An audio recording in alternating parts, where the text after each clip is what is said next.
12. Saya Mutiara Piliwana, nomor absen 16. Selamat menyaksikan. Pengertian standar costing. Standar costing adalah proses penetapan biaya tetap sebelum periode akuntansi berjalan berdasarkan perkiraan atau standar yang telah ditetapkan sebelumnya. Biaya standar ini kemudian dibandingkan dengan biaya aktual untuk mengevaluasi efisiensi dan efektivitas operasional. Yang selanjutnya itu adalah tujuan standar costing. Tujuan dari standar costing tersendiri yaitu adalah mengendalikan biaya dan meningkatkan efisiensi produksi, menyediakan dasar untuk penetapan harga jual, menilai kinerja manajerial dan operasional, memudahkan analisis varians atau selisih antara biaya standar dan biaya aktual. Selanjutnya kita akan membahas jenis-jenis standar costing. Di sini ada 8 jenis standar costing yang telah kami temukan. Yang pertama yaitu standar biaya bahan baku, yang kedua standar biaya tenaga kerja langsung, yang ketiga standar biaya overhead pabrik, yang keempat langkah-langkah penerapan standar costing, yang kelima menetapkan standar biaya berdasarkan pengalaman masa lalu, analisis pasar, dan prediksi yang realistis, keenam melakukan pencatatan biaya aktual selama periode berjalan, yang ketujuh menghitung varians biaya. Di sini itu adalah varians bahan, tenaga kerja, dan overhead pabrik. Yang kedelapan menggunakan hasil analisis varians untuk pengambilan keputusan dan perbaikan proses. Di sini juga ada keuntungan menggunakan standar costing. Apa aja sih yang kita dapat jika kita menggunakan standar costing? Yang pertama yaitu memudahkan pengendalian biaya, yang kedua menyediakan dasar evaluasi kinerja, yang ketiga meningkatkan efisiensi operasional, yang keempat membantu dalam perencanaan dan pengambilan keputusan strategis. Baiklah, saya Nova. Yang selanjutnya kita akan membahas tentang kegunaan standar costing. Nah, standar costing ini sangat penting dalam manajemen keuangan dan pengendalian biaya perusahaan. Nah, berikut ini ada beberapa kegunaan utama dari standar costing. Yang pertama yaitu untuk pengendalian biaya. Nah, standar costing ini membantu perusahaan dalam memantau dan mengendalikan biaya produksi dengan membandingkan biaya aktual dengan biaya standar. Nah, selisihnya disebut variance yang dapat digunakan untuk mengidentifikasi area yang perlu diperbaiki. Nah, yang kedua yaitu untuk perencanaan dan penetapan anggaran, di mana dengan menetapkan biaya standar, perusahaan dapat merencanakan anggaran realistis dan mempersiapkan sumber daya yang diperlukan untuk periode mendatang. Yang ketiga, untuk evaluasi kerja. Nah, standar costing memungkinkan manajer untuk menilai efisiensi dan produktivitas karyawan serta proses produksi berdasarkan varians biaya. Nah, varians positif atau negatif memberikan gambaran tentang keberhasilan pengendalian biaya. Nah, selanjutnya itu untuk penetapan harga jual. Nah, biaya standar memberikan dasar untuk menentukan harga jual produk agar perusahaan tetap memperoleh laba yang wajar. Nah, yang kelima untuk mengambil keputusan manajerial. Data dari standar costing membantu manajer dalam pengambilan keputusan yang strategis dan operasional. Nah, seperti penyelesaian proses produksi, perbaikan efisiensi, dan pengendalian biaya. Nah, yang keenam yaitu meningkatkan efisiensi operasional. Dengan mengetahui varians yang terjadi, perusahaan dapat melakukan analisis akar penyebab dan mengambil tindakan perbaikan untuk meningkatkan efisiensi dan produktivitas. Nah, yang ketujuh, pengendalian persediaan. Nah, standar costing juga membantu dalam pengelolaan persediaan bahan baku dan barang jadi, memastikan persediaan sesuai dengan standar biaya yang telah ditetapkan. Selanjutnya itu materi tentang hubungan antara standar costing dan anggaran sangat erat, di mana saling melengkapi dalam proses pengendalian keuangan dan operasional perusahaan. Nah, berikut ini beberapa hubungannya yaitu antara standar costing dan anggaran. Yang pertama yaitu standar costing sebagai dasar penyusunan anggaran. Standar costing digunakan sebagai acuan utama dalam menyusun anggaran perusahaan. Biaya standar yang telah ditetapkan menjadi dasar untuk memperkirakan biaya produksi dan biaya operasional selama periode anggaran. Nah, dengan demikian anggaran menjadi lebih realistis dan terukur. Yang kedua yaitu pengendalian biaya varians.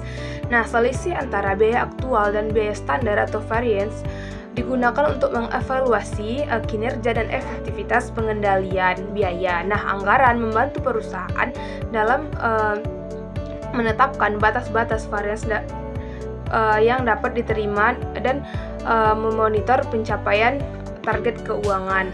Nah, selanjutnya yaitu yang ketiga, perencanaan dan pengambilan keputusan. Nah, standar costing menyediakan data biaya yang diperlukan untuk menyusun anggaran tahunan, kuartalan, atau bulanan. Data ini memudahkan manajer dalam merencanakan sumber daya dan mengontrol pengeluaran sesuai dengan anggaran yang telah ditetapkan.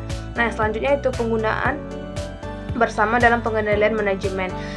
Nah, keduanya digunakan dalam proses pengendalian manajemen untuk memastikan bahwa kegiatan operasional berjalan sesuai rencana. Nah, standar costing memberikan gambaran biaya yang ideal, sementara anggaran mengontrol realisasi biaya aktual agar tetap sesuai dengan rencana. Yang terakhir, yang kelima, yaitu meningkatkan efisiensi dan akurasi perencanaan.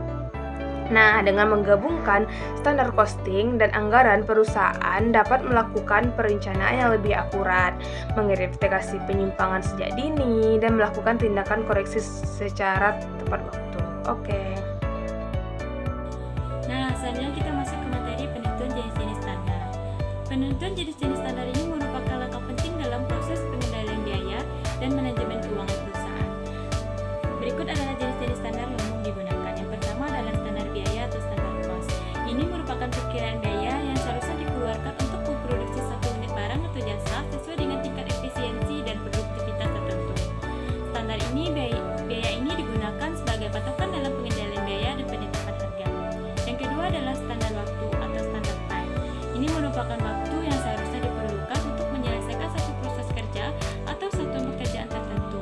Standar waktu ini digunakan dalam penjadwalan dan pengendalian produksi. Yang ketiga adalah standar efisiensi, yang keempat adalah standar volume, yang kelima adalah standar pendapatan, yang keenam adalah standar kualitas, dan ketujuh adalah standar administrasi dan overhead. Nah, selanjutnya kita masuk ke materi target costing. Target biaya atau target costing adalah metode penentuan biaya produksi di mana perusahaan terlebih dahulu menentukan biaya produksi yang harus dikeluarkan berdasarkan harga kompetitif. Dengan demikian, perusahaan yang memperoleh laba yang diharapkan.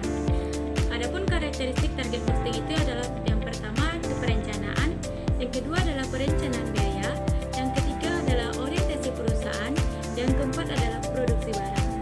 Sedangkan metode dalam penetapan target costing itu yang pertama adalah memperoleh target cost dari perencanaan laba, yang kedua adalah memperoleh target cost dari perencanaan teknik, dan yang ketiga adalah menggabungkan dua metode tersebut. Kaizen costing. Penganggaran Kaizen merupakan pendekatan penganggaran yang menyertakan harapan perbaikan berkelanjutan dalam anggaran. Pendekatan penganggaran Kaizen menyesuaikan permintaan dari sumber daya yang dibutuhkan berdasarkan manfaat efisiensi dan produktivitas yang ditargetkan. Sistem tersebut adalah pelengkap yang unggul pada sistem penganggaran tradisional dan penganggaran berdasarkan aktivitas. Adapun karakteristik dari Kaizen costing yang pertama, terus-menerus, partisipasi karyawan, fokus pada kualitas, menggunakan data dan fakta sederhana, menekankan pada solusi, fokus pada penganggaran biaya, dan orientasi pada pelanggan. Dan lanjut ke materi yang terakhir yaitu tentang perbedaan target costing, standar costing, dan Kaizen costing. Nah, kalau target costing itu, yaitu berpikir dari luar ke dalam, dimulai dengan harga pasar, lalu tentukan biaya maksimum yang diizinkan untuk mencapai laba yang diinginkan, lalu dilakukannya pada desain produk baru. Lalu perbedaannya dengan standar costing yaitu kalau standar costing dia lebih berfokus pada memenuhi standar yang telah ditetapkan sebelumnya.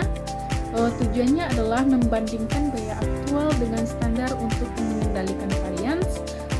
Yang ketiga itu dilakukan selama tahap produksi dan bersifat statis.